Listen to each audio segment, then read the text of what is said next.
strange. I typed in astelle, which I think is the name for it being a pointer rather than anything in it. And nothing came up on eBay.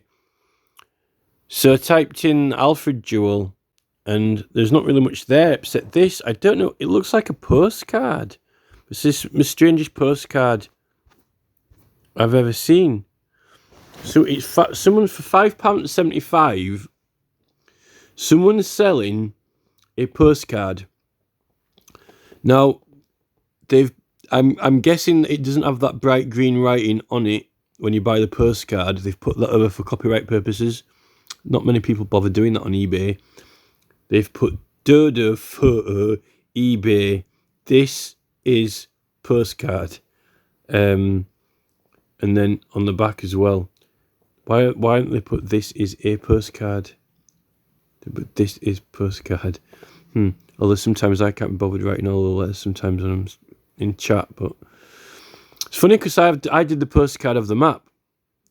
As you know, for the exhibition, I did loads of postcards of the map that we've done for our area, which is the whole point of this petition. The postcard, it's a postcard of the astelle, but funnily enough, you'd have thought that they'd done sort of like you thought they'd have taken a photograph of the astelle, sort of in exhibition, but they've got it on this sort of weird green canvas. Or actually, it's 3 separate pictures. So it's sort of like a green canvas of the astelle from the top, and then they've turned it sideways and took a photograph, and then another. That I wanted to see. The reason I'm showing you this, believe it or not, is because I was looking for a photograph of it underneath on the internet and I didn't find one. And they're now showing me underneath on eBay, on the postcard. So the underneath of it is actually solid gold. Is it all one plate? So it doesn't have a cross underneath it, believe it or not, like some of those other astelles.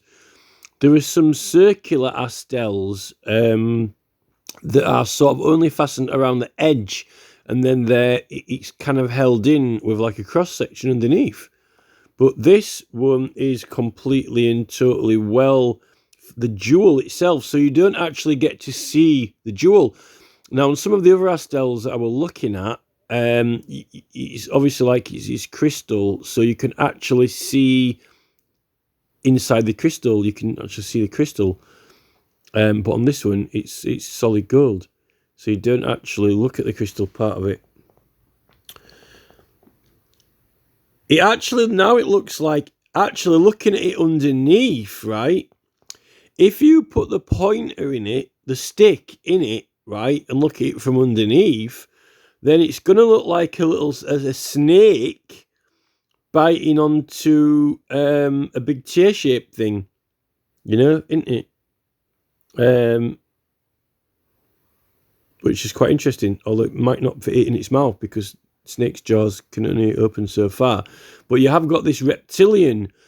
You see, that the snake is the ancient creature, which I was saying before, the reptilian, the reptile creature, the ancient beast, which is kind of like what the dragon represents, and it's the same as the the Henry Cross Hill fort. So that's interesting. But he could also, you could also think of it as male phallic, and sperm as well. There's also that idea, which is interesting as well. But it could also look like a tulip. That's the thing. When you see, the Liberty Cap is the main recognised sort of, because psilocybin is well renowned. But then again, we don't know what other plants or druids were messing around with, because you've got all those other sort of different varieties of plants, like the Selenica, nightshade and mandrake and all those different area of plants, and so when you get this. You know, could it even be a? You could even say, you know, is it a poppy pod? You know, but then again, if it was, it'd sort of open. But there is no cross there. There's no actual cross on the bottom of this astelle. None.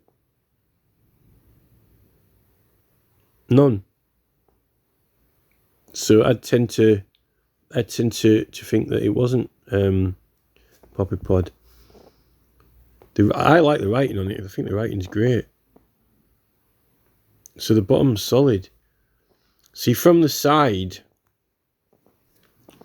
it kind of looks like a boar or pig shape. I kind of thought it did look like the whole thing sort of does look like a frog, funnily enough. But whether that's just complete coincidence. But then you have got this sort of snake pattern underneath when you put the stick on it, like a snake head. Very interesting. Anyway, like I was saying, if they were, you know, if bishops were going out in 900, 8 or 900 and rocking up on the beach at, you know, in South America, you know, where the Aztecs are and the Mayans, then you might not get you might get a different reaction when they see all the art and the drawings. That's a weird thing. But this is meant to be the, you know, a bit of a merger of the Viking and Saxon influence, you know, on the population and the religion, obviously mixed with Celtic. The one thing we don't have on this, though, funnily enough, for all the detail that's on this, for all the little, you know, the mushroom pictures and the little tiny detailed mushrooms on there, and, you know, the fact that it is like a Liberty Cap shape, the whole head bit of that, and the dragon. Actually, they had those, what are those things called? Those, I know how they're called they're, I think it's a bit like the word sphinx, but it's not, you know, like the word, it's either carolix or carolinx or something like that. It's basically, they're like it's like a metal head of an animal, and it's like a staff, and they carry them into war. They blow on it, it's like a trumpet. They'd like blowing these trumpets, and actually the jaws moved on them, and they could like rattle them, kind of a little bit like football rattles, like when they went into war. They'd actually blow through them and make a noise as well. So it was like a antagonist. It was like an antagonistic sort of. Maybe you could fight with it, but it was more like a war instrument. Obviously, you know, making noise scares animals away. You know, if you're marching to war and you're going through the forest, you know, obviously all the animals are going to run away if you're making a noise. They're probably unlikely for animals to come near a large army of humans anyway. But if you're going to war and the other side's, you know, armed and fighting, then, you know, it's going to be intimidating. You know, with all these, you know, events kicking off, like weird trumpety sounds and noises, you know, particularly if the army's passing in the woods or whatever, it's going to make you scared and frightened. So this head bit kind of just reminded me of that, actually. See, that's the time when they are using these animalistic metal things. So yeah, that's definitely Iron Age Celtic, that. So you've got these metal heads, and that's way before the Anglo-Saxons and Alfred. That's when they're still meant to be really, really focusing on spiral patterns. That's one thing that this doesn't really have on it. It doesn't seem to have many spiral patterns on it. There are some little circles. There are some circles in there, which are mainly dotted. It's not got, and you would have thought that it might have had lots of spiral patterns underneath. Although actually there are some patterns on there, but I can't actually see them on this picture here. There are some, it's more, that looks like a tree branch with sort of floral pattern on. But this is, if this is like 8900, we're talking about Book of Kells, when they're really definitely still using spirals in the Book of Kells. It's all spiral sort of pattern, but it's not what you call traditional Celtic knots, is it? You know, but so the underneath of it is actually not got a cross on it. So there's that. That's interesting. That's all I've got to say so far at the moment.